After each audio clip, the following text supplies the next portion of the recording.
Matt Stepp, Dave Campbell's Texas football here at the 87th annual THSCA Coaches Convention here in the Built by Chocolate Milk Coaches Lounge.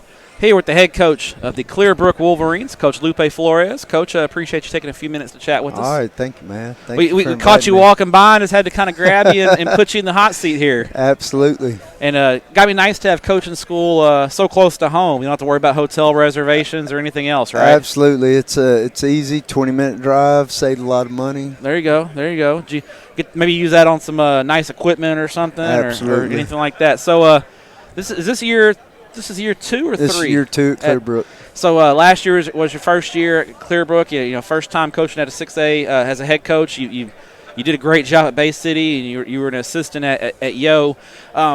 What were the challenges, I mean, good and bad, of jumping into a larger school like that? Well, you know, you got to learn. You got to learn a lot. There's when you go from a single school district athletic director to a multi-school district, there's a lot of things that are out of your control, and you kind of have to learn your boundaries.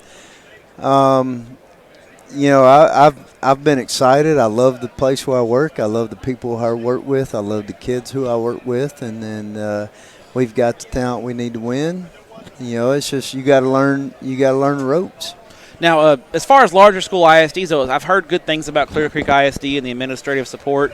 I know people probably tell you horror stories about working in multi-school ISDs.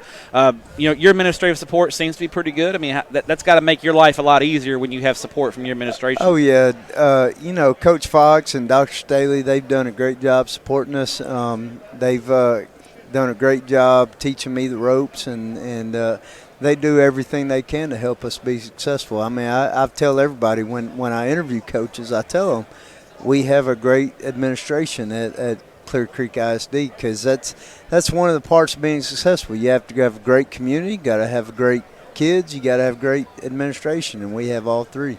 Now, that was one question. You know, I know you've seen our magazine. That was the one. You know, we did our coaches survey. What was the biggest thing that coaches look for in a job? And the number one answer by far was administrative support. Absolutely, because you know, we can ask community for support, but when it comes down to it, it's the administration support that means the most. Can we get the coaches we need? Can we get the money we need? Can we get the facilities we need? And administration has control over that. And in Clear Creek ISD, our administration is behind us 100%.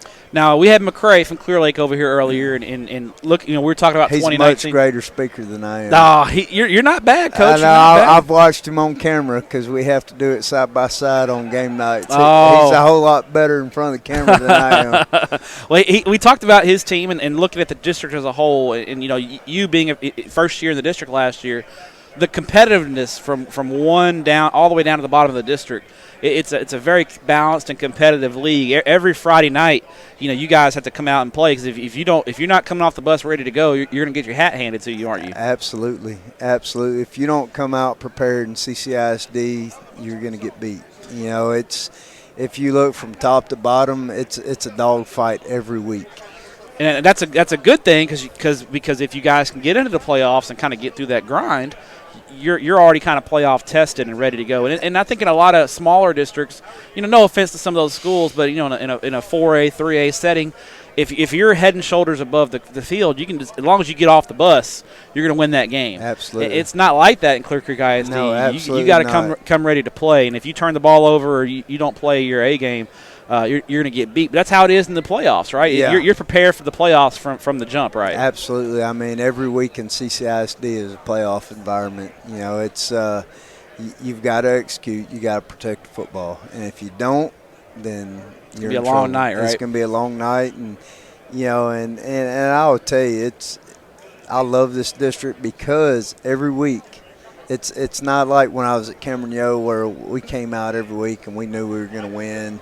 It's every week's a dogfight, and that keeps you on your toes as a coach. And that's a testament to those coaches, I'm sure. And you know, you being able to match wits with those guys, you see that the level of coaching.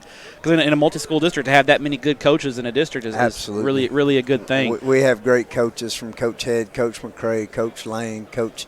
I give him a hard time because he's over at Springs, but Coach Daly. Coach Daly. Yeah. You know, it's. It's a dogfight. Yeah. You know, it's some good coaches, and you know, I've been all throughout the state, and CCISD has some of the best coaches in the state. Now, of the two stadiums, which one's your favorite one to play at? I personally like Veterans. McRae said the same thing. Yeah. For me, I love Challenger because it's the big, nice stadium. Challenger's big. It's nice. It's expensive, but it's big. Yeah, it is big. You know, when you look at CCISD, we average about 5,000. Yeah. Which that's probably 3A, 4A attendance, and coming from 3A, 4A. I like the crowd to be on me. I like it to be loud. And at Veterans, and there's no track. They are right there on you. You're on an island. Okay. You're on an island. Now let's look ahead to 2019 and the Wolverines. Your kids know the system now. They know the coaches. Obviously, I know you're expecting to take a step forward. What's the personality of your ball club going to be? What kind of team are you expecting to field? Well, I think offensively we should be pretty good. We're returning 9 kids that started at one point last year. We've got Shane Porter at quarterback, who he dealt with some injury issues last year, but he's overcome those. He's been working with our quarterbacks coach, and his release and all the aspects of quarterback have improved. Spring ball was awesome for him. We've got Lorenzo Thompson, who is obviously, he's got like 9 D1 offers. He's obviously our best offensive player. Get the ball in his hands as much as you can. Get the ball in his hands as much as we can. And then we've got our O-line. Our O-line struggled last year, but they were all young. This year we're only replacing one of them. Continuity. And that's the deal, is like there's not a whole lot of face changes this year offensively, which is big in football. Yeah. Consistency is big. Our running back is Trent Lacey. Started 4 games for us last year as a freshman. Oh, wow. At the 6A level is impressive. Yes. I took over the running back position and went through spring ball with him. All we talked about was pad level and aggression, and that's things he was lacking last year. And so I feel like our run game is going to be dynamic this year. Defensively, we're only returning 2. But we've got a bunch of young guys because, and I've talked about this for years, we build our team around our defense. So when it came draft time, our defense got their pick. And, those kids, they learned a lot in 7-on-7. They learned a lot in spring ball. And I have no doubt by the time district play starts, our coaches will get them ready. Coach Thomas, veteran coach, secondary, which is probably our youngest position.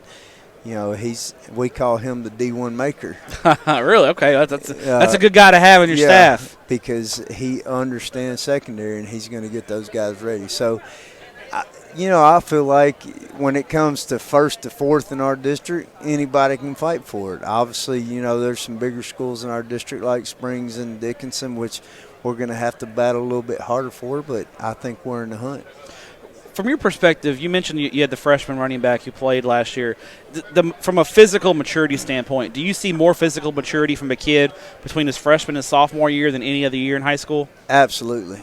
With that kid in particular, and we're probably going to have 5 or 6 sophomores start. When you watch them as freshmen, they're good, but they're just not dynamic. Mm-hmm. Once you get to spring ball, you've been through strength conditioning, and I'll give an example. Trent Lacey, he gained 17 pounds during strength conditioning. He gained 90 pounds on his bench and 150 pounds on his squat. So those tackles that might have brought him down last year, he'll be able to run through those tackles this year. And that's what you want, right? You want the band to be playing, right? Absolutely. When that Alvin safety who's committed to UT comes and drops the hammer on him this year, he'll be ready. There you go. Well, Coach, while we have you, we're going to not let you go without spinning the Dick's Sporting Goods Wheel of Questions. So give this bad boy a spin, and let's see what you come up with. You got to answer it truthfully. That is the best spin of the day right there, folks. Coach Florez has been working out. I try to be the best at everything. There you go. You've been working out. All right. Do you fly a lot? Well, I've tried, but okay. Last time I tried to fly was at coaching school, and I ended up with surgery and missing an artery. Man. So. Well, when you fly, are you a window or aisle seat guy? I'm a window guy. Window guy? Okay. Why is that? You like to look out the window, or you? No, well, I'll be honest with you. I'm an engine guy. I want to sit by the engine. I love the roar of the engine. Put you to sleep? That puts me to sleep. It pumps me up. Okay. I love that roar. I mean, that's the kind of guy I am. I Okay. just want to go full speed. So you want to be near the engine on the window. Yep, absolutely. There you go. Well, Coach Lupe Florez, we appreciate your time. Thanks for what you do for student athletes in the state of Texas, and good luck in 2018. Hey, thank y'all. Appreciate it.